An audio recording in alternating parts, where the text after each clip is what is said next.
সালাম নেবেন মহারাজ। ওয়ালাইকুম সালাম। কি হয়েছে সেনাপতি? রাজসভায় পাখি কেন?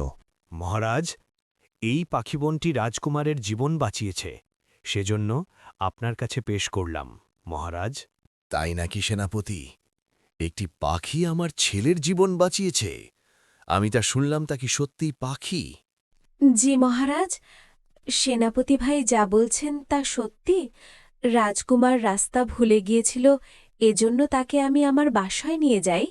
আমার ভুল হলে ক্ষমা করবেন মহারাজ। না পাখি, তোমার কোনো অপরাধ নয়। তুমি আমার ছেলের জীবন বাঁচিয়েছ। বলো, তোমাকে আমি কি পুরস্কৃত করব? না মহারাজ, আমার কিছুই লাগবে না। আমাকে আদেশ দিলে আমি আমার বাসায় চলে যাব। সেনাপতি, তুমি তাকে সুরক্ষিতভাবে বাসায় পৌঁছে দিয়ে আসো। আর পাখি, তোমাকে অনেক ধন্যবাদ। কোনো সমস্যা হলে আমার কাছে আসবে। এখন তুমি আসতে পারো।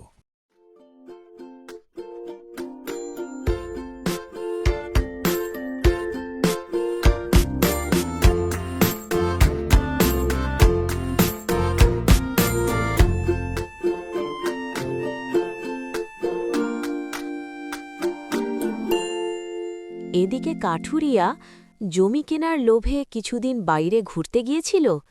এদিকে কাঠুরিয়ার দুঃখের সময় শুরু হল। আরে খালেক ভাই, কোথায় গিয়েছিলেন আপনি? বিকৃত গ্রামের অবস্থা খুবই খারাপ। কেন কেন, কি হয়েছে ভাই? খালেক ভাই, গ্রাম তো পুরো পানিতে ডুবে গিয়েছে। এদিকে শুনতেছি জনি ভাই মারা গিয়েছে। জনি ভাইকে দেখার জন্য আমি যাচ্ছি। এ তো সর্বনাশী কথা। এখন কি হবে?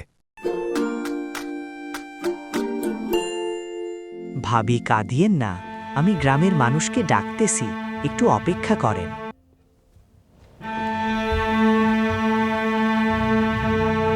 ও আল্লাহ, এখন আমার কি হবে?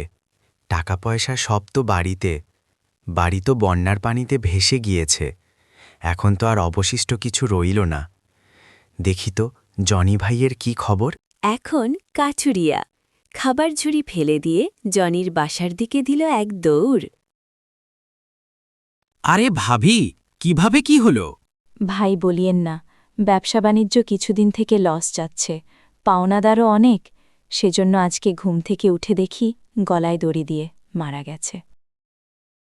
কিছু না বলে ওখান থেকে চলে আসল। কাঠুরিয়ার সব সম্পদ শেষ হয়ে গেল। এখন কোনো সম্প্রাত নেই চলার ব্যবস্থা করার জন্য।